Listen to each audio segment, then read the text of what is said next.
अस्सलामुअलैकुम दोस्तों। 21 अगस्त सन 1911 फ्रांस के कैपिटल पेरिस में मंडे मॉर्निंग का वक्त था। काफी चहल पहल थी, लोग अपने ऑफिस में काम पर जा रहे थे कि तभी अचानक लोवरे म्यूजियम से 3 आदमी निकलते हैं। इन तीनों ने पिछली रात म्यूजियम के अंदर ही काटी थी और अब इनके हाथ में थी लोवरे म्यूजियम की एक अहम जायदाद, जिसको वो एक कंबल में छुपा कर भाग रहे थे। ये पास के रेलवे स्टेशन पर जाकर सुबह 8:45 की ट्रेन पकड़ते हैं और गायब हो जाते हैं। पूरी दुनिया इस बात से अनजान थी कि उन्होंने अभी अभी एक पेंटिंग चोरी की है, और ये कोई छोटी मोटी पेंटिंग नहीं है, दुनिया की सबसे फेमस पेंटिंग द मोना लिसा, जिसकी आज के दिन वैल्यू है $1 बिलियन के करीब। लेकिन आखिर क्या वजह है इसके पीछे, क्या राज छुपे हैं इस मोना लिसा के अंदर, क्यों ये दुनिया की सबसे फेमस पेंटिंग है? तो आए समझते हैं इसे आज की वीडियो में। मोना लिसा की पेंटिंग को बनाया गया था सन 1503 में एक Italian artist Leonardo da Vinci ने, और ये भाई साहब क्या कमाल के आदमी थे। आप यकीन नहीं करोगे कि ये सिर्फ एक पेंटर नहीं, बल्कि ये एक इंजीनियर, साइंटिस्ट, स्कल्पचर, आर्किटेक्ट और थ्योरिस्ट भी थे। इन्हें इतने सारे अलग अलग सब्जेक्ट्स की नॉलेज थी, चाहे पेंटिंग हो, कैटोग्राफी हो, एस्ट्रोनॉमी हो, एनाटॉमी हो, बॉटनी हो, हाइड्रोलॉजी हो, ऑप्टिक्स हो या फिर प्लांटोलॉजी ही क्यों ना हो। इनकी जिंदगी पर पूरी एक वीडियो बन सकती है। तो इसलिए आते हैं मोना लिसा पर। ये पेंटिंग उन्होंने ही बनाई थी, लेकिन ये पेंटिंग थी किसी और की। इस पेंटिंग में बनाई गई औरत की आइडेंटिटी को लेकर लोग हमेशा क्यूरियस रहे हैं। इसको लेकर सबसे पहला खुलासा किया था जॉर्जियो वसारी नामी एक इटालियन आर्टिस्ट ने, जिन्होंने सन 1550 में लियोनार्डो दा विंची की ऑटोबायोग्राफी लिखी थी। वसारी साहब के मुताबिक ये औरत लिसा गिरार्डिनी थी। इनकी शादी फ्लोरेंस शहर में रहने वाले एक सिल्क ट्रेडर के साथ हुई थी, जिनका नाम था फ्रांसिस्को जियोकॉन्डो। उनका कहना था कि ये पेंटिंग फ्रांसिस्को ने अपनी बीवी के लिए बनवाई थी, और यही से इस पेंटिंग के 2 नाम निकलते हैं। पहला नाम जो हम सब जानते हैं, मोना लिसा। ये नाम आता है मैडोना लिसा से। ट्रेडिशनली मैडम लफ्ज के लिए मैडोना लफ्ज इस्तेमाल किया जाता है, तो मैडोना लिसा का मतलब हुआ मैडम लिसा, और मैडोना का यहाँ शॉर्ट फॉर्म बना दिया गया, जिसका मतलब बनता है मोना लिसा। तो जी, आज के दौर में मोना लिसा का मतलब है मैडम लिसा या फिर लेडी लिसा। और फिर आता है मोना लिसा का दूसरा नाम, जो कि है ला जियोकॉन्डो।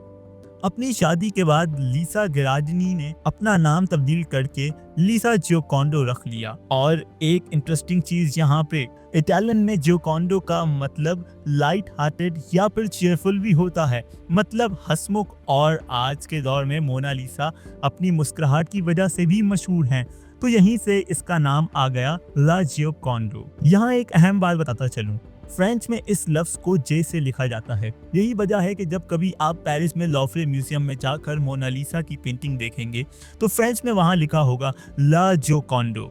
और दिलचस्प बात यह है कि साल 1550 में ये खुलासा होने के बावजूद लोग मानने को तैयार नहीं थे कि वसारी ने जो बताया वो सही था।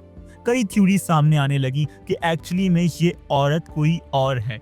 किसी ने कहा कि ये लियोनार्डो दा विंची की वालिदा थी, कुछ ने कहा कि ये इटालियन एरिस्टोक्रेसी में कोई रानी की पेंटिंग थी, और सबसे मजेदार थ्योरी तो ये आई कि इस पेंटिंग में लियोनार्डो दा विंची ने खुद को दिखाया है। मतलब ये पेंटिंग किसी औरत की नहीं है, बल्कि ये पेंटिंग दा विंची की खुद की है। मींस उन्होंने इमेजिन किया है कि वो खुद कैसे देखते हैं कि अगर वो एक औरत होते तो।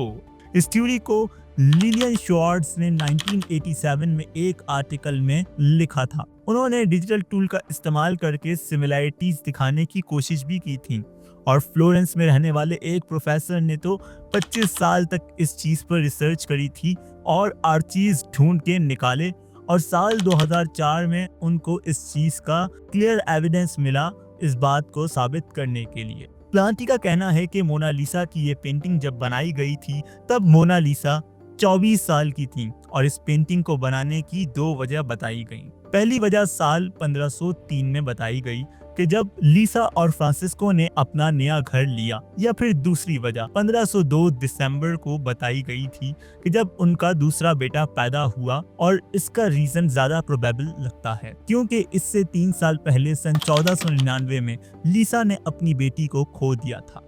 अब इस पेंटिंग को अगर गौर से देखें तो आपको देखने से लगेगा कि लीसा के बालों पर पर्दा सा चढ़ा हुआ है। इसे कई लोग मॉर्निंग कहते हैं, यानी कि ऐसा पर्दा जो तब चढ़ाया जाता है जब घर में किसी की डेथ हो गई हो। मोनालिसा की पेंटिंग इसलिए फ्रांस में थी क्योंकि फ्रांसिस्को और लीसा फ्रांस के किंग के इनविटेशन पर फ्रांस आ जाते हैं ये पेंटिंग लेकर, और जब लियोनार्डो का इंतकाल हो गया तो ये पेंटिंग राजा के महल में उनकी कलेक्शन के तौर पर रख ली गई। और जब फ्रेंच रेवोल्यूशन होती है तब इस पेंटिंग को लॉवरे म्यूजियम में रख दिया जाता है। अब इंटरेस्टिंग चीज ये है कि इसी वजह से मोनालिसा चुराई जाती है। सन 1911 में इस चोरी के मास्टरमाइंड थे विंसेंजो पेरुगिया, जिन्होंने अपने 2 दोस्तों के साथ मिलकर ये पेंटिंग चुराई थी। ये एक इटालियन नेशनलिस्ट थे। इनका मानना था कि ये पेंटिंग इटली के पास होनी चाहिए, फ्रांस के पास नहीं। आखिर ये इतनी फेमस क्यों है? क्योंकि इसे पेंट किया गया है पोप्लार की लकड़ी पर। दूसरी चीज कि इटली में ये पहली पेंटिंग थी जो इंसान पर इतना फोकस कर रही थी। उस टाइम पर इस तरीके की पेंटिंग्स कोई नहीं बनाता था। ये पेंटिंग इतनी येलोइश इसलिए है क्योंकि इसके ऊपर वार्निश की एक लेयर लगाई गई है ताकि मॉइस्चर इस पर असर न करे। इस फुटमेटो की टेक्निक का इस्तेमाल किया गया है। यही राज है मोनालिसा की स्माइल के पीछे। इस मुस्कान को बनाने के लिए विंची ने ज्यादा वक्त लगाया है।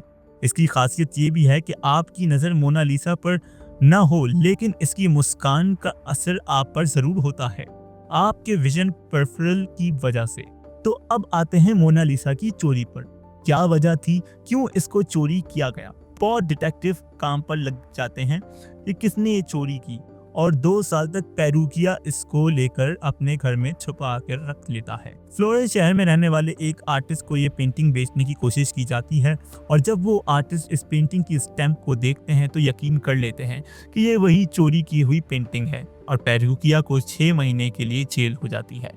पेंटिंग को दोबारा लॉवरे म्यूजियम में रख दिया जाता है, और सन 1914 में बतारीख 4 जनवरी को आज ये पेंटिंग बुलेट प्रूफ ग्लास के पीछे रखी हुई है। टेम्परेचर भी मेंटेन किया गया है, और मजे की बात यह है कि चोरी के बाद ही ये पेंटिंग इतनी मशहूर हुई है। तो जी दोस्तों, ये थी मोनालिसा की असली कहानी। उम्मीद करता हूँ कि आपको पसंद आई होगी आज की वीडियो। मिलते हैं अगली वीडियो में नए टॉपिक के साथ। अपने तबसरों का, अपने ख्यालात का इजहार कमेंट सेक्शन में करना मत भूलिएगा। चैनल को सब्सक्राइब करें, बेल आइकन को प्रेस करें और हमारे साथ जुड़े रहें। अल्लाह हाफिज।